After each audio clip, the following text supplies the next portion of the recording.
Cahuilla Creation Story. The Cahuilla people live within a diverse region of desert and mountain country in Southern California, beginning just east of Redlands, extending on both sides of the San Jacinto and Santa Rosa Mountains, and occupying the whole northwestern half of Coachella Valley. This is a region with sparse resources, and the Cahuilla people lived in a fragile balance with the natural world, developing complex material and social cultures that were uniquely fitted to their situation. Their creation story suggested many elements of both material and social cultures, as well as rationalizing many features of the harsh world in which they lived. Birth of Mukat and Tamayoid. The origin of all is in darkest space, invaded only by lightning. This is primal power and the essence of being alive. When the two embryos have appeared out of the power of lightning, they still miscarry twice and only barely develop full term on the third time. Life is always fragile at best. The gods Mukat and Tamayoid are born. Why two? Why not just one? Is creation fundamentally dualistic? Creation of light.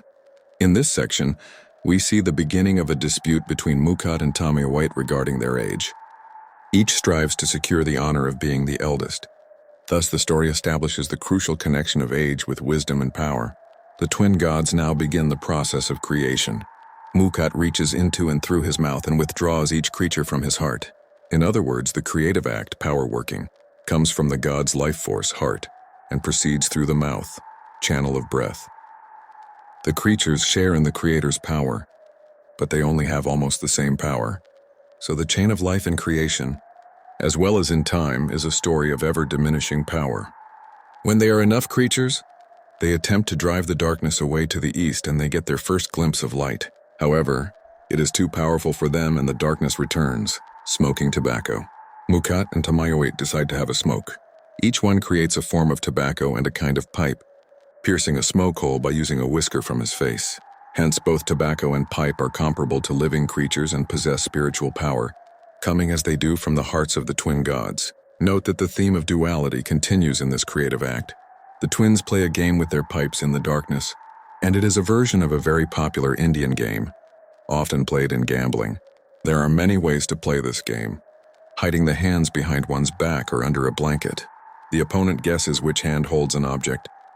The Cahuilla look upon success in this game as more than sheer luck. It is an indication of spiritual power. So in this story, Tamayoid claims great wisdom and power since he was able to trick Mukat. Creation of the physical world.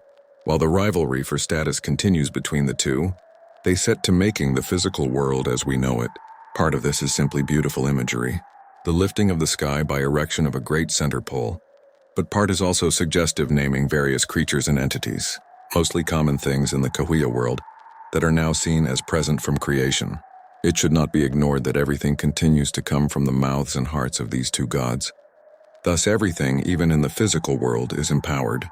We should also note that the world is the product of dual creation and possesses elements of black and white, evil and good. Creation of people.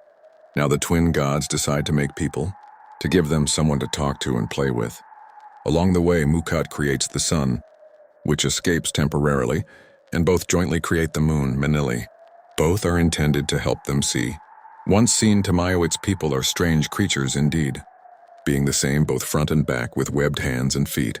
As Mukat criticizes Tamayoid's people, they fall into a lengthy argument regarding the virtues of each. It is important to note that Mukat is definitely seen as the older and wiser of the two, and that he has worked very slowly and carefully in creating his people. In contrast, Tamayoid has acted rashly and made his people in a very short time. The origin of death. While Tamayoid wants people to live eternally, Mukat observes that this will not work. The world has just so many resources, and so there should be just so many people. Balance is essential.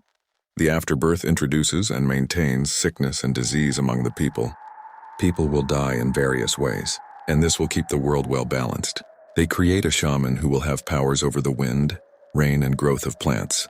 There is a division here between the female principles of earth and moon and the male principles of sky, rain, and wind. Shamans who dealt with weather and cosmic events were male.